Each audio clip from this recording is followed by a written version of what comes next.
Auburn, New York, the place Harriet Tubman called home. It's where she built a life beyond the Underground Railroad. It's where she laid down roots, shaped the community, and spent her final years fighting for others in new ways.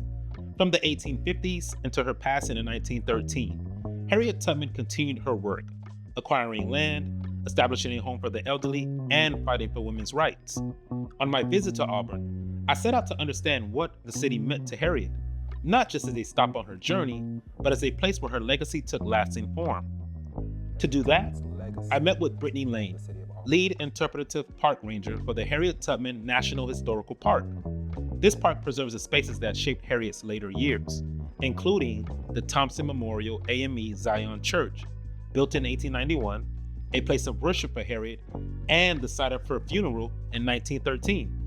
To truly understand Harriet Tubman's deep connection to this church and its role in her life, I met with Brittany there to walk through this history and uncover the stories it told. Nice to see you again. Good to see you. You as well. So you are the lead park ranger for the National Historical Park. Yes, I'm the lead park ranger of Harriet Tubman National Historical Park. Okay. And the parsonage is next door, right? That's correct. Okay. We're going to talk and you're going to tell us a bit about Harriet Tubman's funeral was held at the AME Zion Church in Auburn in 1913, marking the end of a life dedicated to freedom and justice. Today, the church stands as a testament to her legacy, recently restored to its 1913 appearance. Now open to visitors, this historic sanctuary invites all who wish to experience the place where Harriet Tubman worshiped and was laid to rest. As Brittany shared with us, standing in this sacred space isn't just about seeing history.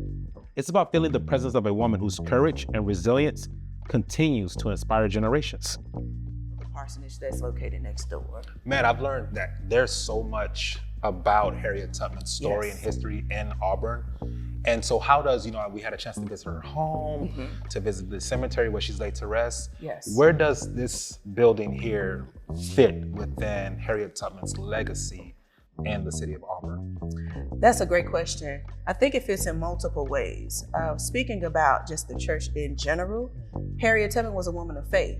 Faith was one of the characteristics that carried her forth. Yeah. Of course, she escaped slavery, self-emancipated herself, might I say, and she helped over 70 others to get to freedom, and that was due to her having faith. So faith was one of her guiding principles.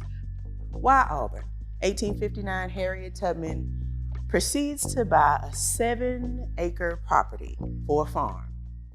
Now that farm was purchased from Frances Seward, and her husband, of course, was William Seward. That 7-acre farm began her form of independence here in Auburn. And there were several other reasons why she wanted to come here. While visiting with Brittany, we uncovered the reasons behind Harriet Tubman's decision to make Auburn her home. Auburn wasn't just any town. It was a vibrant community known as New Guinea, a free black settlement founded by Harry and Kate Freeman. It was a hub for abolitionist activity and a strong support network for Harriet Tubman. Here, she found allies who shared her vision of freedom and justice. Auburn also offers something even more profound, the opportunity to acquire land. Harriet Tubman would effectively transition from being property to owning land. For Harriet, Auburn would become a place where she could finally build a life of her own. You mentioned she had a sense of humor. Yes. What did that sense of humor look like?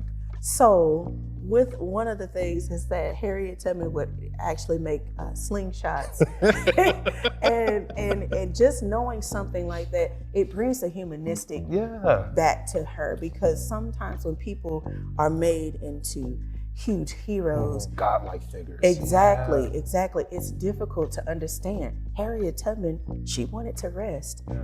She did rest. She had a sense of humor. She cared for others. She cared for the disabled. She cared for the elderly. She cared for a lot of people that would have been probably on the outcast list. Harriet Tubman's story continued here in Auburn, where she built a life and had a lasting impact on her community. Standing in the Thompson AME Zion Church, where she worshiped, found strength, and was laid to rest, it's clear her presence is still felt. Through Brittany's insight, we've seen how this space is a testament to Harriet's faith, resilience, and devotion to community. If you want to walk the streets Harriet once did, stand in the spaces where she found peace, built community, and shaped her legacy, make the journey to Auburn, where Harriet's story is still alive.